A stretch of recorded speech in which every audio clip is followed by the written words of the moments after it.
Stop contributing to your retirement accounts. What?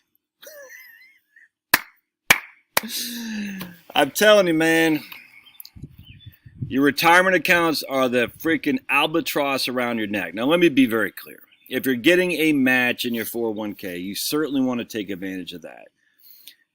The vast majority of us should not be doing the pre-tax account, though. You should be doing the post-tax if you can, i.e. a Roth. Hopefully, they allow you to have a Roth.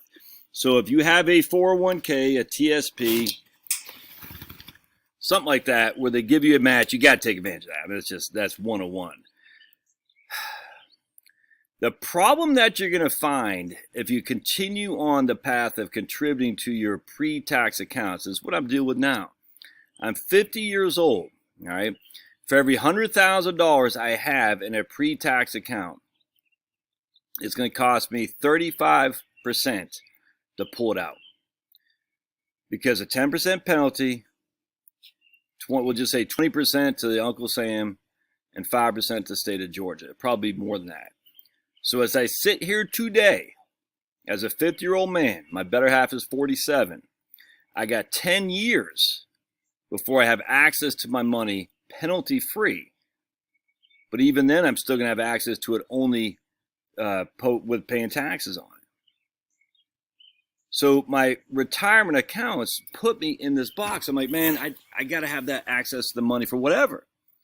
And I don't even want access to the money for whatever. I don't want to buy it on freaking lighting the cigars and $100 bills. But what if an opportunity comes up outside of a good old-fashioned IRA? Like a real estate opportunity, investment into a small business. What if you get laid off, dudes, and you need to have access to your funds? What if YouTube shuts down your channel? What if? If you don't have money outside of that account, if you look at 72T rules, you might not be subject. I mean, you still probably be subject to a 10% penalty. Because it's not for being laid off necessarily. It's certainly for disability, death, yeah. Separately equal periodic payments, yeah. But even that isn't going to give you a shot. That's over the course of, you have to take it for 5 years or until you're 59.5, whichever is longer.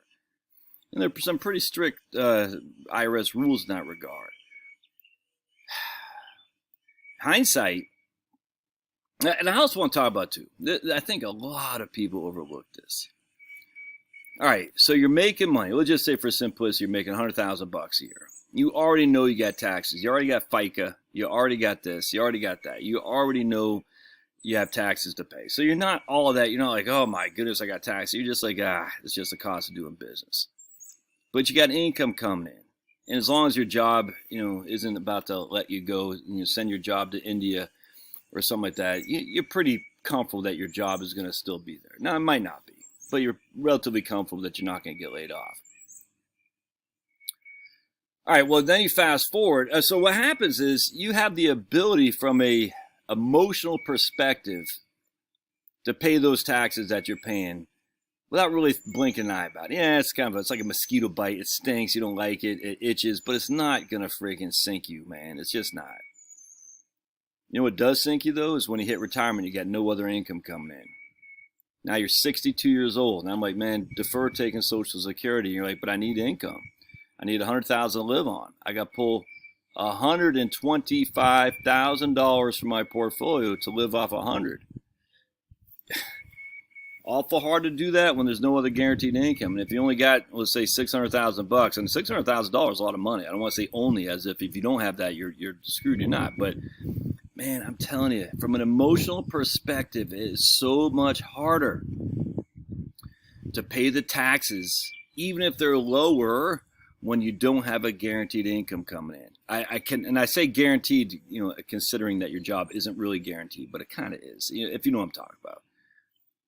There is something emotional that retirement planning overlooks about the need to withdraw money to pay the bills and watch an account decline relative to a need to pay the taxes while you have income coming in and you're still plugging money away into a retirement account.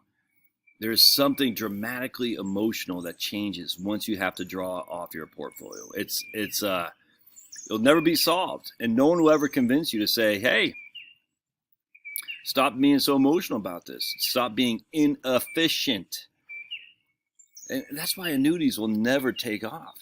Because people say, I get it, it provides me a guaranteed income stream, which I can't outlive, but what if I need a big, if something happens, and I don't know what it is? What if, and I don't have that money there? You see what I'm saying?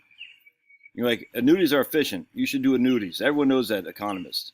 You're like, yeah, but if I put, let's just say $100,000 into annuity, I get $600 a month, or $500 a month. That's great, but what if I need $40,000? I got to buy a new car. I got to put a roof on the house. You see, it's an emotional construct, and there's no right or wrong here. And the economists and freaking behavioral finance say it's inefficient not to do annuities. Well, they can kiss my big fat behind. From an efficiency perspective, they're right, but from an emotional perspective, they're completely wrong. And the same thing happens in retirement. You got $100,000. Like, man, I don't. For every $100,000 I got to take out, it's going to cost you $125,000 because I got to pay $25,000 of taxes. And if you pay more tax today, you get that monkey off your back now. I'm just sitting there now at 50 years old, and I'm before 59 and a half. I still got to do a 10% penalty. I'm like, well, what if the mark? I mean, I sit there today. I'm like, I don't like this. The world with this society, I just can't. Look, I'm not a doomsday. I'm just like, I try to, I'm like my man Simon over at Uneducated Economist. I try to think about the shoes that could drop. And I don't want to be a negative. No, look, I got 4 kids, man. I can't be too negative if you got 4 kids. But I'm sitting there thinking, what are the shoes to drop that we're not foreseeing? I don't know. And it scares me because I'm sitting there thinking, okay. So the bread and circuses will keep the rabble-rousers at bay. Can the bread and circuses go on for another 10 years? I mean, that's the thing. I don't know. I mean, maybe.